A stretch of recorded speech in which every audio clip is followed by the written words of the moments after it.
In early July 1881, an incredible piece of news spreads like wildfire along the banks of the Nile. The mummies of ancient Egypt's greatest pharaohs are being shipped to Cairo. Among them, Ramses II and Sethos I. The people bow to these former rulers as they take their final journey. The trip turns into a triumphal procession from Luxor in Upper Egypt to Cairo.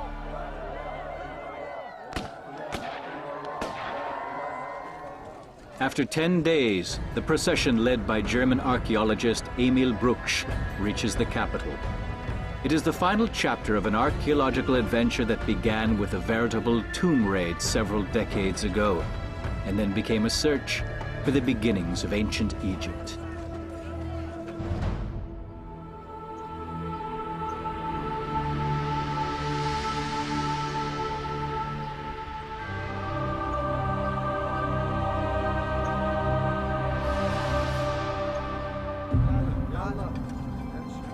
In the first half of the 19th century, an expedition to Egypt is only considered a success if the explorers bring home as many valuables as possible. They use every means available, even explosives. A French archaeologist, Auguste Mariette, has discovered the entrance to a tomb in Saqqara, south of Cairo, in 1851. He expects a wealth of finds.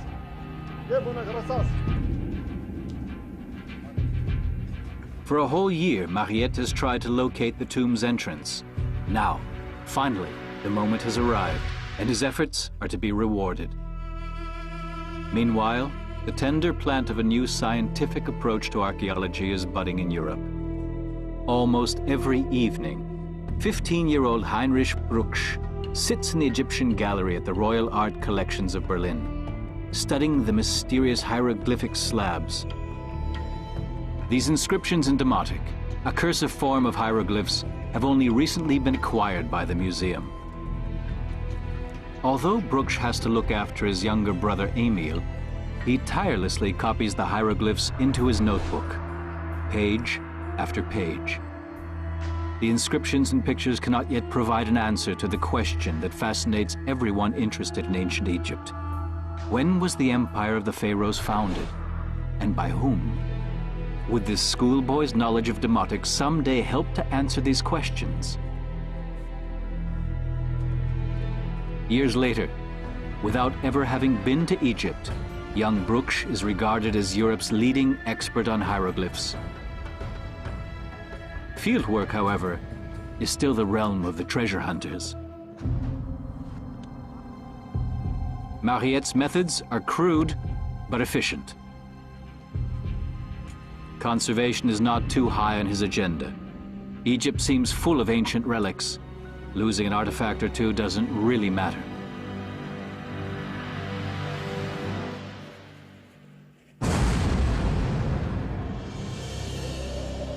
But this time, in Saqqara, Mariette is not searching for a royal tomb. He is hunting for the sacred bull of Apis. Apis had been honored as the god of fertility since the Old Kingdom in about 3000 BC. The bull cult existed for more than 3,000 years. Even the rulers of the New Kingdom still bore the epithet powerful bull. To ancient Egyptians, Apis was an earthly representative of the world's creator. According to legend, the bulls were buried in a similar manner to the pharaohs, in huge coffins in the necropolis of Saqqara, close to the former seat of government in Memphis.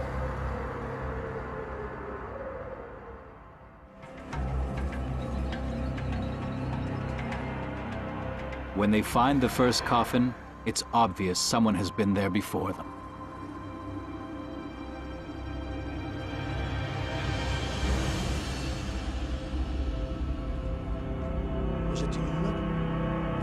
Mariette is at a loss. There's clearly nothing here. But although the sarcophagus is empty, there is no evidence of the looting Mariette has so often observed in the pharaohs' tombs. Were the bulls and treasures reburied somewhere else, long ago, for fear of grave robbers? There are stelae attached to the walls. If there is an explanation for the reburial of the Apis bulls, it may be engraved here. Mariette has studied hieroglyphs, but he is unable to decipher these strange signs.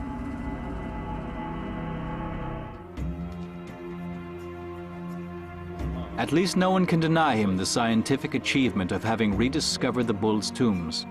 But Mariette can't properly assess his find until he has a translation of the mysterious Demotic inscriptions. It's a style of lettering which still challenges Egyptologists today. Elephantine Island is 1,000 kilometers upriver near Aswan. Here, the desert stretches almost to the banks of the Nile. The dry terrain of Upper Egypt clearly differs from the countryside in the northern parts of the country.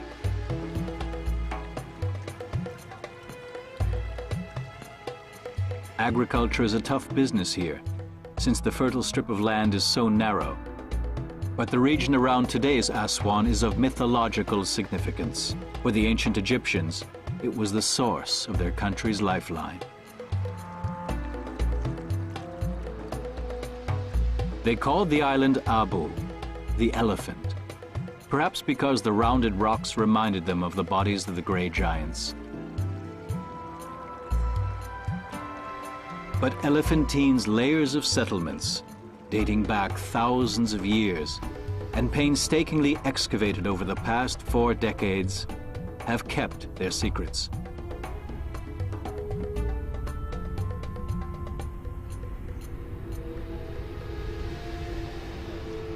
To Egyptians, who even today don't think of their country as part of Africa, Elephantine marked the frontier to the Black Continent, and as such, to the ever-despised Nubians in the south. This is still the last Egyptian trading post, where goods from the Mediterranean pass on into inner Africa. For nearly 40 years, the German Archaeological Institute has been working together with the Swiss Institute for Egyptian Architectural Research, studying the settlements on Elephantine. Finds with Demotic inscriptions are a daily occurrence, but their interpretation is often too difficult for the archaeologists. Since it was impossible to construct horizontally expanding dwellings on the island, the settlements were built vertically, one layer on top of the other. A treasure trove for modern archaeologists. Artifacts from more than 4,000 years in one area. In Elephantine, we have the singular advantage of being certain that we are finding large amounts of written documents in context, in people's homes. That is an opportunity Brugsch almost never had back then. He mainly had to rely on papyrus stocks from the museums or the art trade here in Egypt. Heinrich Brugsch finally arrives in Cairo in 1853, a specialist in the field of old scripts, but a novice in Egypt.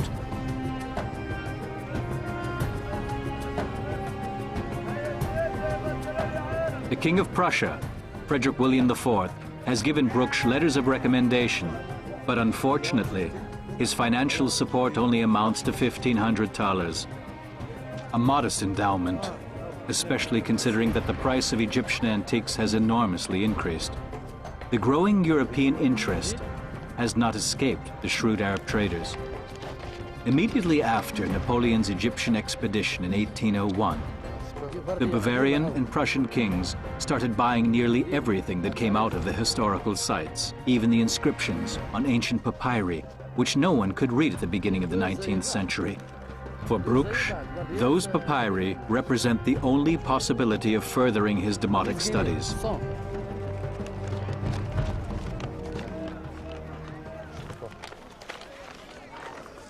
Hey, monsieur, 50 زي بعضه.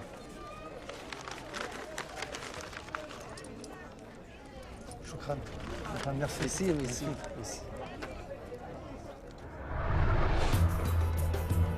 Just as 150 years ago, many Egyptian antiquities still leave the country via dubious channels. Supreme Council of Antiquities in Cairo has created an entire department to fight the international art trade mafia, who offers articles for sale through auction houses. If you need to excavate, you have to follow these rules. And this to show that if you are the guardian of the monuments that belong to the world, you have to be very strict. And I am very strict with everyone. Hawass's team is uncovering the burial site of Pharaoh Teti, who ruled Egypt 4,300 years ago and is said to have been killed by his own bodyguards. But even from this recently discovered site, a number of artifacts have already been stolen. Egypt, I think, never have a strategy before to stop the theft and to stop all this smuggling out of Egypt. We have what really called the rape of the Nile. The Nile was completely raped by many people, adventurers and smugglers who came and they entered in tombs and they cut the reliefs and they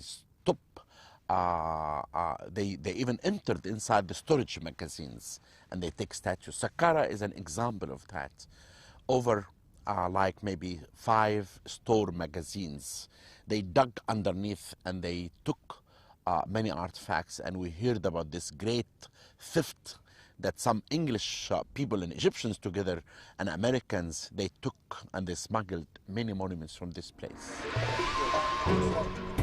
The archaeological treasures are stored in Saqqara's excavation house. Guards make sure that only those in charge of the excavation are allowed to enter the storage rooms, since it is extremely tempting for the poorly paid laborers to sell a find to dealers.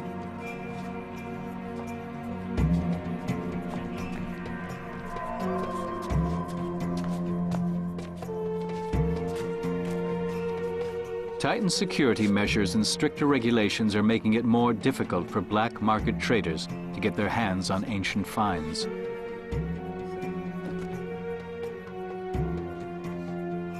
But that also means that prices for artifacts will rise.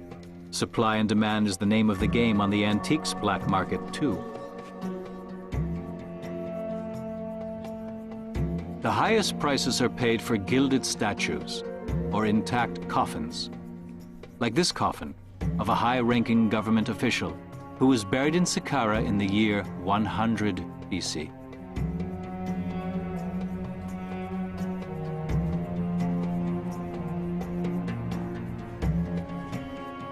The coffin was discovered in one of the shaft graves at the necropolis, which can be up to 6 meters deep. Over thousands of years they were used and reused, as were graves in general. Quite a few discoveries have already been made here, and there are new finds in every excavation season.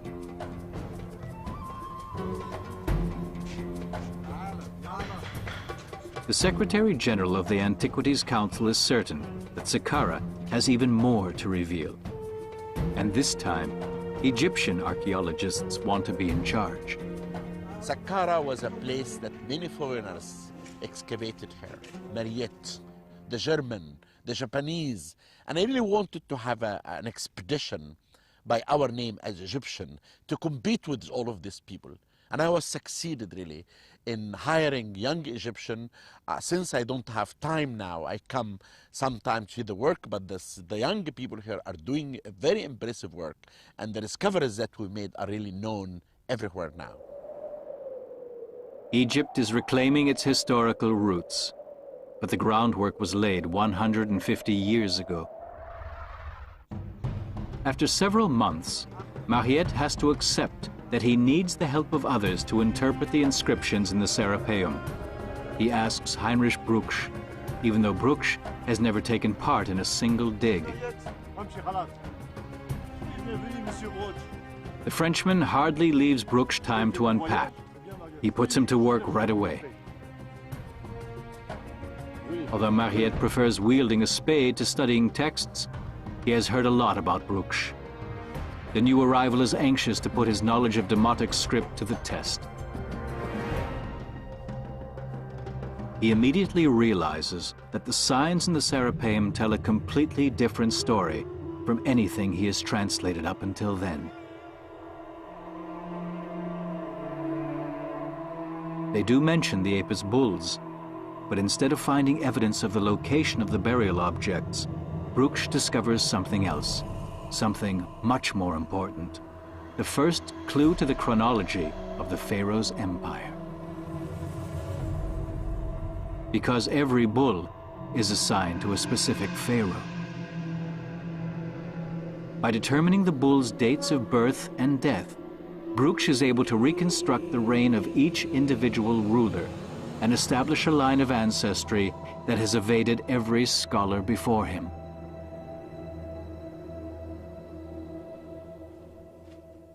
Now that he has found the key to deciphering and arranging the tablets in chronological order, linking each bull with his specific pharaoh, Brugsch is certain he can descend the ladder of time to the very beginnings of ancient Egypt.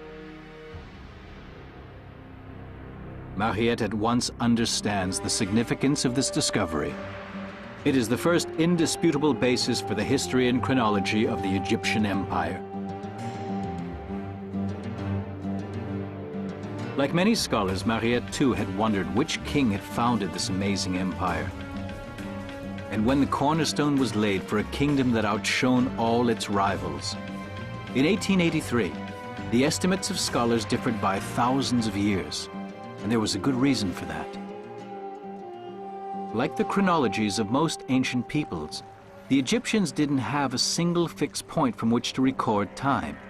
With every new ruler, they began counting the years afresh. In 1864, another chronology was found, the famous Abydos king list. For Brugsch and Mariette, this was additional evidence, because the list depicts 75 pharaohs with their names framed by ovals, known as cartouches.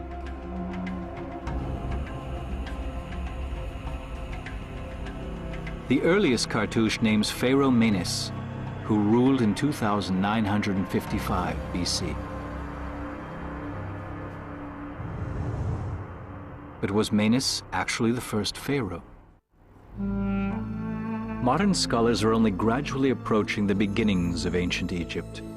And today, they know that Menes was not the first ruler, but who ruled before him. Egyptologist Günther Dreyer is the director of the German Archaeological Institute in Cairo. He has been working in Egypt for over 30 years, but his most recent discoveries have been the most spectacular. Diese Funde waren schon sehr überraschend und man kann sie schon fast sensationell nennen. The finds were really surprising.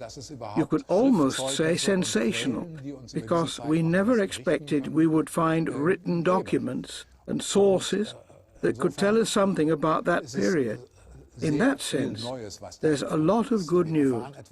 We're learning something about a period no one really knew anything about.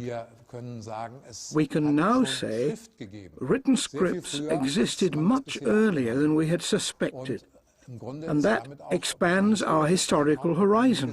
This way, we're able to track the development and roots of Egyptian high culture, step by step. In Abydos, Günther Dreyer went in search of the dynasty that scholars call Zero. He discovered graves that are at least 150, if not 200 years older than the first dynasty of Menes.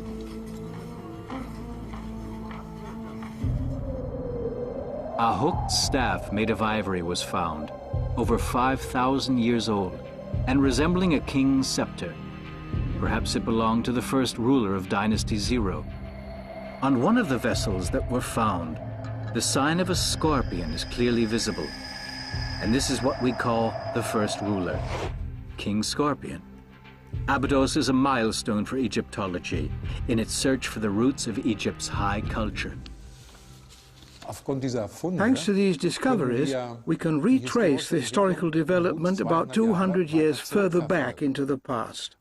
What existed before the Imperial Union? There was a partial empire in Upper Egypt, which gradually expanded to all of Egypt. In this way, we've been able to push back the dividing line between prehistory and history by about 200 years. Having grasped the significance of the line of ancestors, Mariette changes his way of working.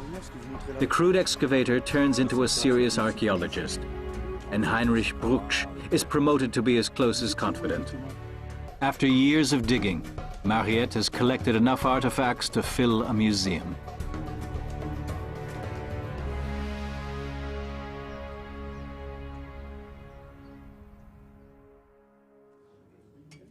It opens in Cairo in 1858, the predecessor of today's world-famous Egyptian museum.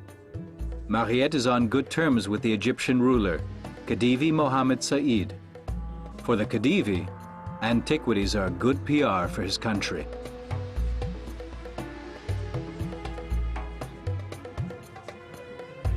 He appoints Mariette the first director of the museum and raises him to the rank of Pasha.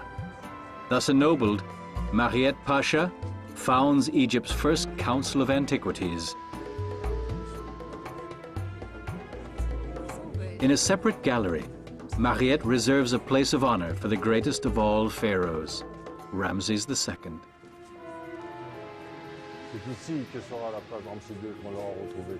But despite enormous efforts, Mariette and Brugsch have not yet found his coffin. Following its move from a suburb, the Egyptian Museum is now located in the center of Cairo.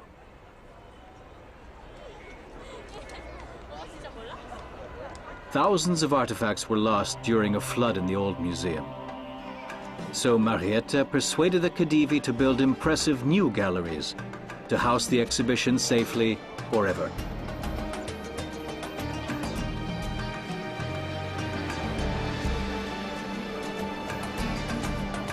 The museum now contains 1.5 million artifacts.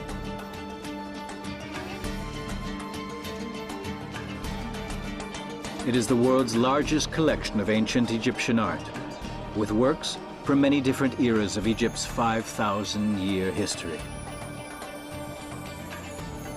The rooms on the upper floors were already overflowing at the beginning of the 20th century.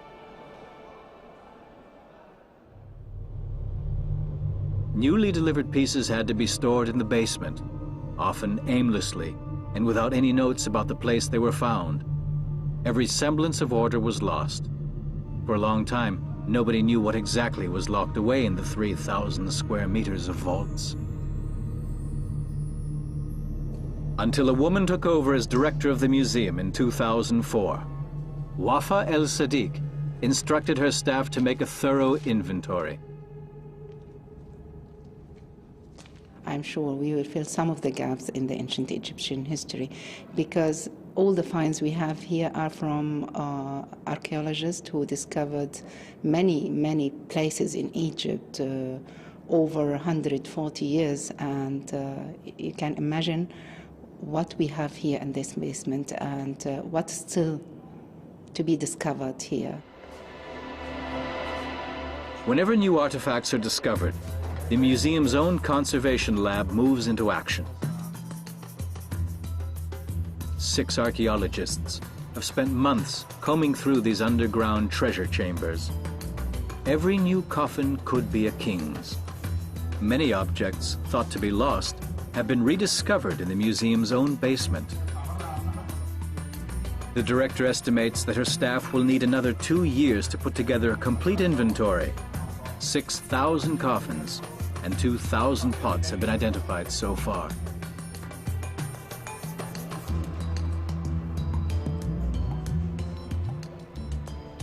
Despite meticulous reconstruction, in some cases nobody knows where the finds come from or how they fit into over 3,000 years of ancient Egyptian history. The artifacts are categorized as accurately as possible, though the descriptions are sometimes not too helpful. This one is simply filed as Big Mask of a Coffin.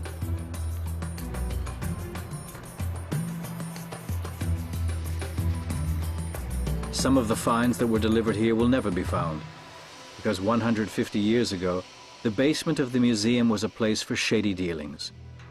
Back then, the mummies represented a lucrative extra income for the museum's staff.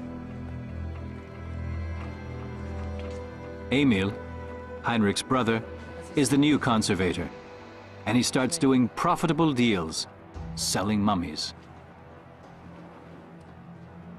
Museums and wealthy customers in Europe and the USA have been receiving deliveries directly from the museum's basement, until it becomes too much for the director. Mariette has turned a blind eye for a long time. After all, Emil Brugsch is his good friend's brother. But enough is enough. Mariette cleans house. That doesn't necessarily make him more popular with the Egyptian black marketeers, but something had to be done. As for Emil Brugsch, his days as conservator are over, but the director is willing to give him a second chance. During the next 2 years, Mariette trains Emil Brugsch to become his scientific assistant. It is only then that he takes him to the Valley of the Kings. The head of Egyptian antiquities has expanded his scope of activities. He dedicates his entire energy to the search for the elusive mummy of Ramses II. Mariette is obsessed with discovering the sarcophagus of the most powerful pharaoh of all time. Ramses' tomb had already been discovered long before, but it was empty. Yet more and more burial objects kept surfacing on the black market. That allows for only one conclusion. Grave robbers have actually found Ramses' final resting place. Mariette assumes that Ramses' coffin must still be somewhere in the Valley of the Kings. But where?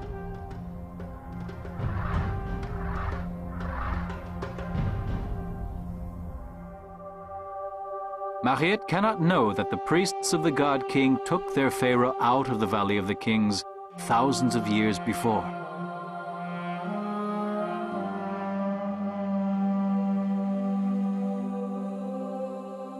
Ramses' eternal peace, like that of so many other rulers, had lasted only a few years. Then the robbers had come, stealing the gold, but leaving the coffins behind.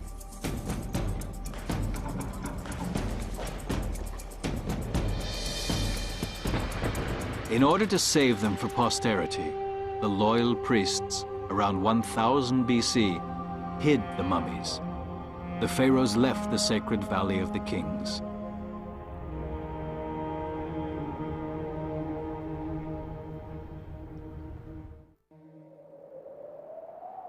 Today there is no more danger of looting in the Valley of the Kings. Night watchmen protect every chamber.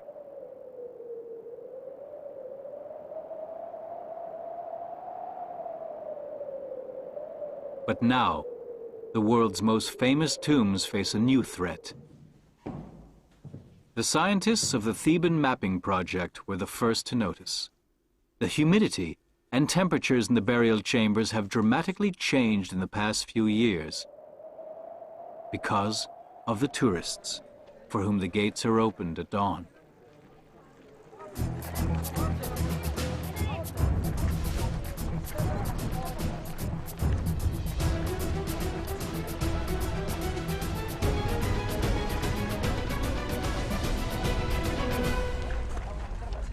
Every new busload brings heat and humidity. 8,000 visitors a day surge through the passageways.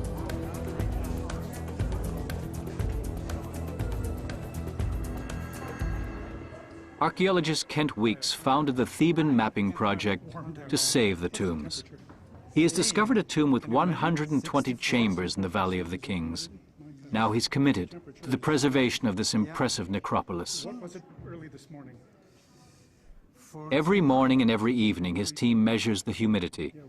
On an average day, it is 20% in the morning. But when the tourists leave the vaults in the evening, it reaches 85%. The desert climate preserved the sealed-off tombs for thousands of years. Now they are suddenly threatened with destruction. What would happen is that the plaster on the walls would soften and begin to flake off. The pigments would change, the paint would begin to deteriorate, and eventually the structural stability of the tomb would be affected, and pillars and columns could weaken to the point that you'd begin to get ceiling collapse. To prevent the worst, the biggest holes in the intricately adorned walls were simply plastered over. This was treating the symptoms. Many tombs were temporarily closed to the public.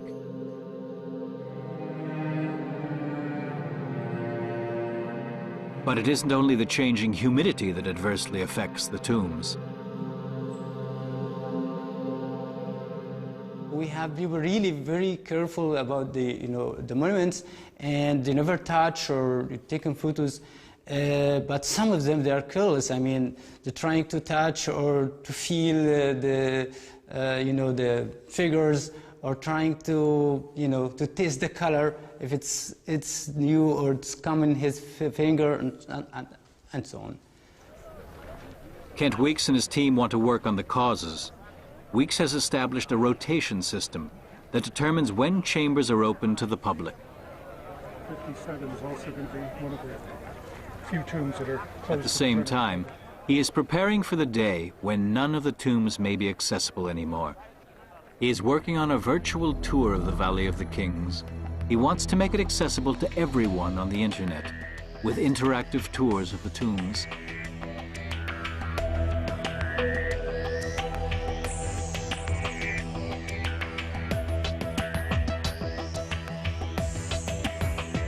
So that the Pharaoh's eternal peace can be preserved.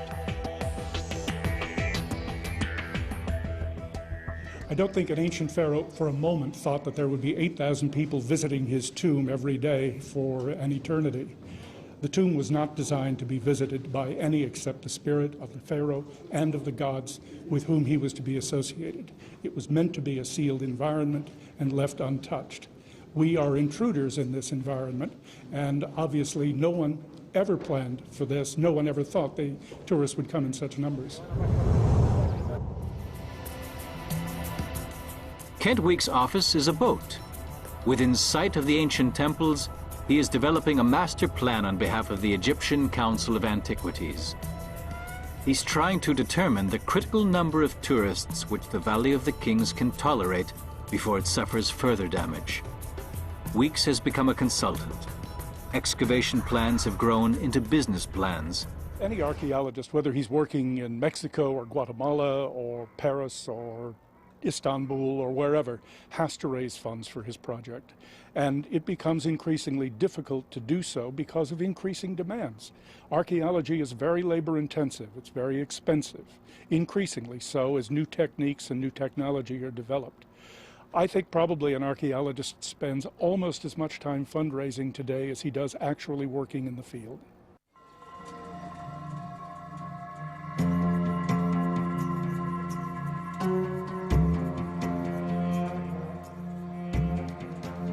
Archaeology has created jobs for tens of thousands in Upper Egypt. Most of the residents of the green strip along the Nile work directly or indirectly for the tourist trade. There is more construction near the historical sites than anywhere else.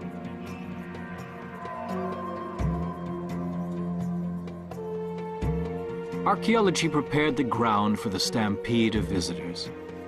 Every year, tourists pour over 7 billion euros into Egypt's economy.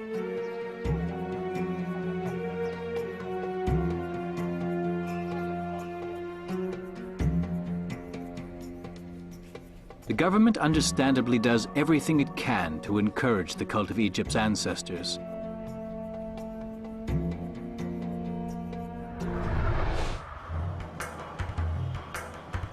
Thus, Ramses II has another great royal ceremony, over 3,000 years after his brilliant reign. It's actually only the transport of a statue, but it turns into a public celebration, a fan mile for a pharaoh. A huge truck is modified to haul the god king away from the smog of the capital and out to one of Cairo's suburbs.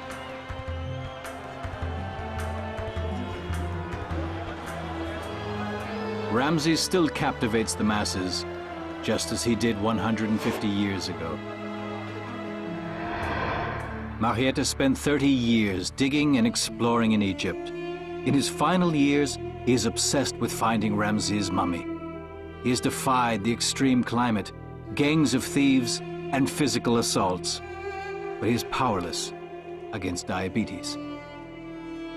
Heinrich and Emil Brugsch know their mentor's weakening. On their last visit, they bring him good news, sensational news. The Egyptian police have stumbled upon a hitherto undetected grave.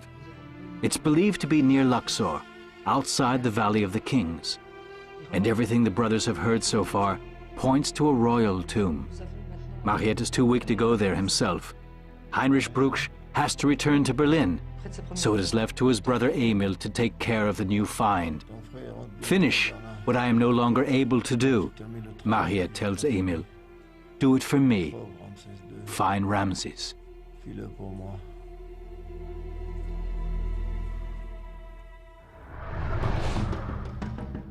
Emil Brugsch hurries to Luxor.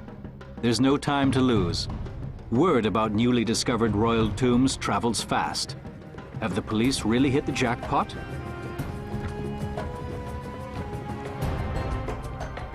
According to the police report, the hiding place for the tomb, the so-called royal cachette, is a few kilometers south of the Valley of the Kings. Members of the Rasul family, a notorious gang of tomb raiders, lead Emil to the spot. Is it a trap? Or is this inconspicuous hole really the final resting place for the greatest of all the pharaohs? Generations of Rasuls have lived by selling looted burial objects. Their knowledge of the chamber's location is an asset which is passed from one generation to the next, to the present day.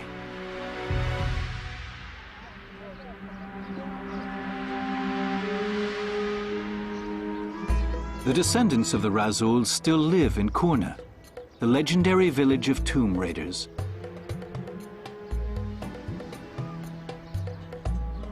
And they still look for royal tombs.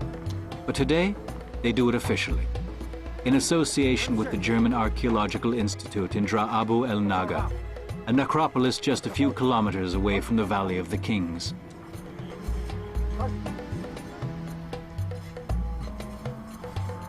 The Institute has been exploring the huge cemetery since 1991. One of the goals of Daniel Poltz, who heads the excavation project, is to discover more about the transition period between the Middle Kingdom and the New Kingdom, known as the Second Intermediate Period of Egypt, around 1600 BC.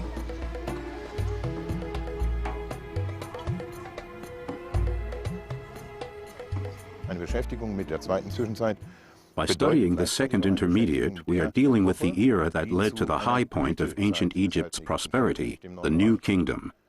That's why we are interested in this era, because it led to the creation of a kind of state structure which is hardly seen anywhere else in the ancient world. From Dra Abu El Naga, the rulers had a good view of the most important cemeteries in Thebes. It is the only necropolis within sight of the vast plain with the sacred sites of Karnak on the other side of the Nile. Thus, the necropolis benefited from the sacred status of Karnak. Mariette was sure that Dra Abu El Naga had to be a very special cemetery. Mariette hat als erster versucht, das Ganze ein bisschen zu systematisieren. Mariette was the first person to try to systemize the whole thing, and he also used ancient Egyptian sources and clues to find the burial sites of kings, which is amazing and relatively modern. He followed up on local information, here on site in Luxor, and tried to use ancient Egyptian sources as a map, so to speak, to find certain tombs. Now that is a relatively modern way of conducting archaeological research.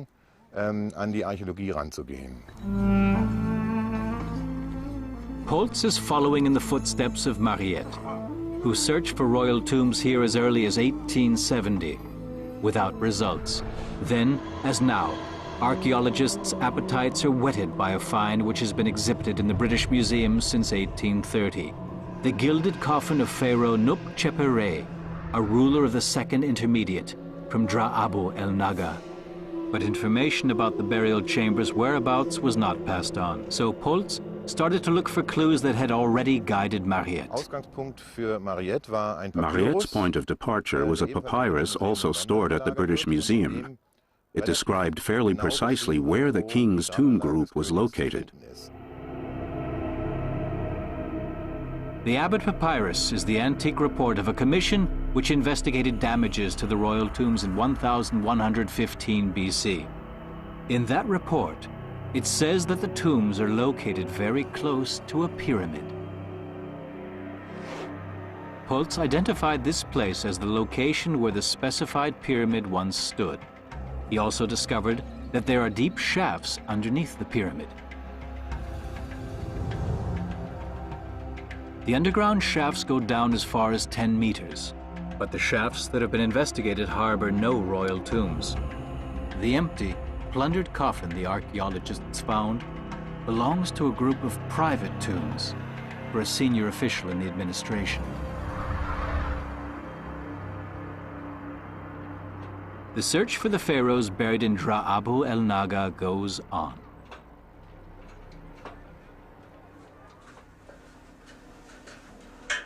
Pultz is driven by the hope that looters or early archaeologists at least left the scientific treasures behind.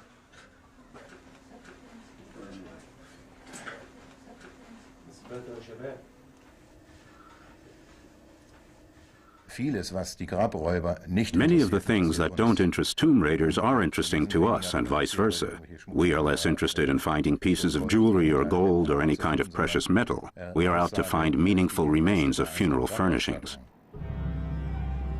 The greatest finds in Dra Abu el Naga are probably made in secret, unknown to archaeologists. Many homes in Kuna are said to be built on undiscovered tombs, with shafts several hundred meters long, leading from the basements up into the hills. But a new law is designed to put an end to that kind of scheme. Some 3,000 families are being resettled. Soon these homes will no longer be here, and archaeologists will be able to enter the basements and perhaps come back with a surprise or two, provided the most important finds haven't already been stashed away somewhere. On July 6, 1881, Emil Brugsch is on the verge of a remarkable discovery. In a shaft which could possibly lead him to the immortal pharaoh. This moment could confer immortality on Brugsch himself. The first meters leave no doubt the shaft is indeed a hiding place for tombs.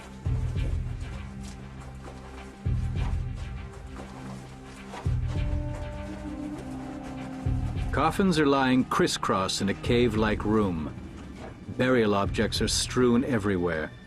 Robbers seem to have helped themselves over the millennia. The final resting place for ancient Egypt's greatest rulers.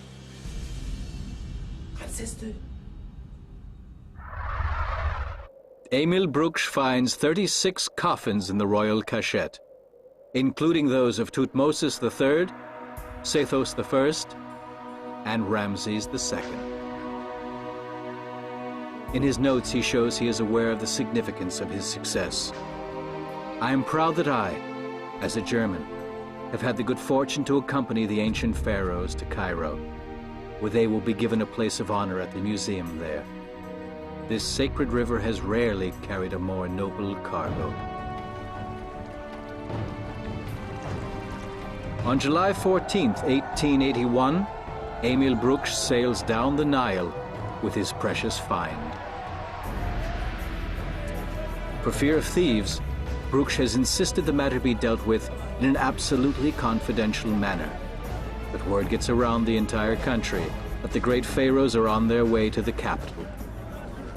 The people humbly pay their respects to their former rulers, even in the streets of Cairo. Auguste Mariette doesn't live to witness his assistant's triumph. Today, the likeness of Mariette, chiseled in stone, stands guard for Ramses II in front of the Egyptian Museum. The pharaoh's mummy has been given a place of honor. His mortal remains have been rescued from oblivion. But instead of lying in eternal rest, he is now exposed to the eyes of the world. The discovery of the mummy of Egypt's mightiest ruler is symbolic of the way a science evolves. Archaeologists rescue historical knowledge from tomb raiders, and the fog surrounding the beginnings of ancient Egypt begins to clear. Stay with H2 for more mysteries of Egypt right through this Sunday. After the break, one of history's great disappearing acts as Ramesses II's impressive metropolis goes AWOL. Lost Cities of the Ancients goes in search of the vanished capital of the pharaoh next.